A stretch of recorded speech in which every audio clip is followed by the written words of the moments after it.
More about what's missing. Anyone else?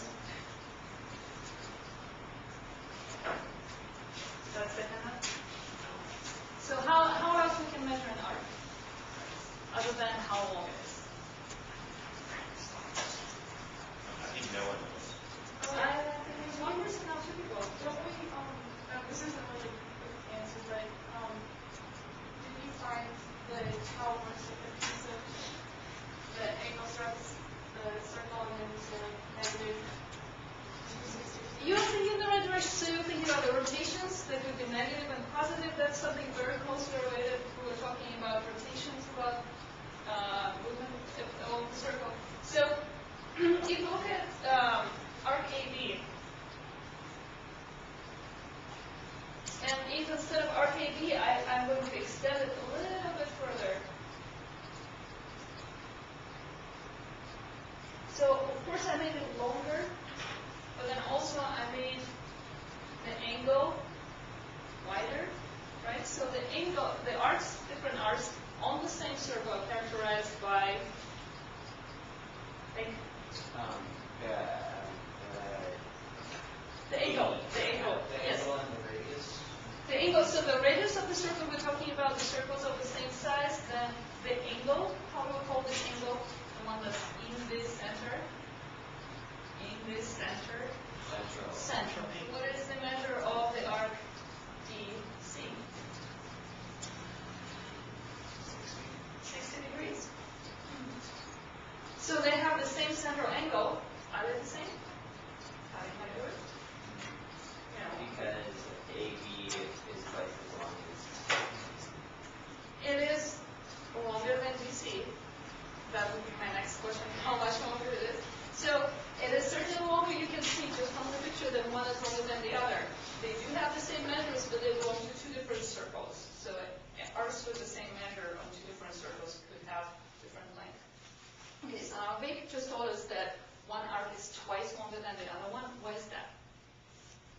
Because the radius, well, one is, One radius is twice. yeah, one radius is Bigger. twice as long as, yeah. Okay, so that the radius and the angle together tell us how long is the arc. So how long is the arc?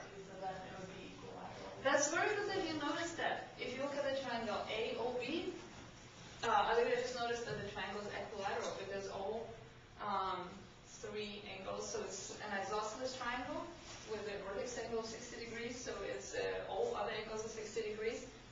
So what does it tell us? It tells us that AB, the segment, is 4. It is same as the radius, is the same as OB, is 4. That's the segment, the straight segment AB. How about the arc?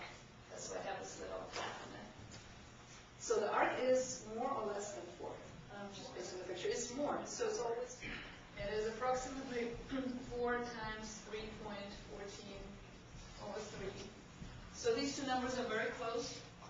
It's a little bit over 1. So the whole thing is a little bit over 4, just as we estimated before.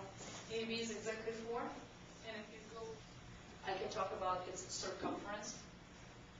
If I draw a square like this, so this is circumference. But for a square, use a different word. What's the word? If you didn't know anything about this formula, even that this formula exists, and I give you a circle,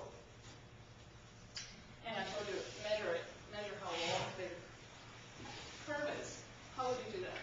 So imagine you have any household materials around you. Here. Use a string. Right. So you would draw a circle, use a string, and measure it. So let's try it out. I hopefully still have strings left. your waist. 6.25. First up, I got it. I got 4.25. Stop living. You got 4 and 25. So the ratio is also You fool.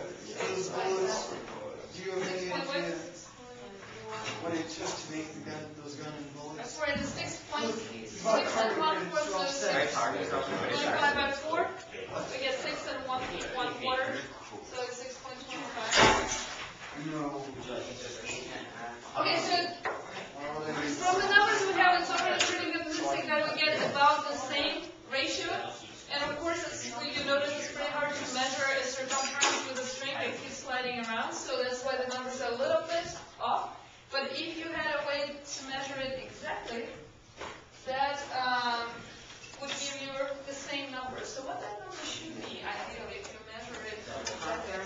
It is 2 pi, so if we try to do it precisely, the number you will be getting here is 2 times pi. Pi is half of that cube. Next. And that will give us some more insight into circumference. I'm going to do some magic here. Really? You probably see that. Oh! What did you buy? Did you buy that? It's, Did you buy that Chinatown? I got it as a Christmas present, and when I opened it, the first thing I thought, geometry project. So, it's a sphere, more or less, right? It's roughly a sphere. And it is made of, I'm going to pass it around, you'll see, it is made out of pieces, right? You can hold it. Yeah. So if you look at it, it is made out of segments. So if you want to make a balloon, a sphere out of paper, well, a sphere is not flat. You can't really fold a piece of paper into a sphere. You would need to cut it into pieces and arrange pieces to classic Japanese decorations. So it has 8 sections. We're going to make one that has 6 sections, just because the calculation's a little bit easier for 6 sections. So that's my question to you guys. How to make that?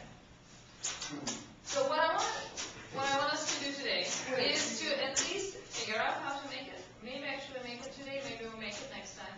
I don't have this fancy paper, but I have regular tissue paper, so it should work just as well.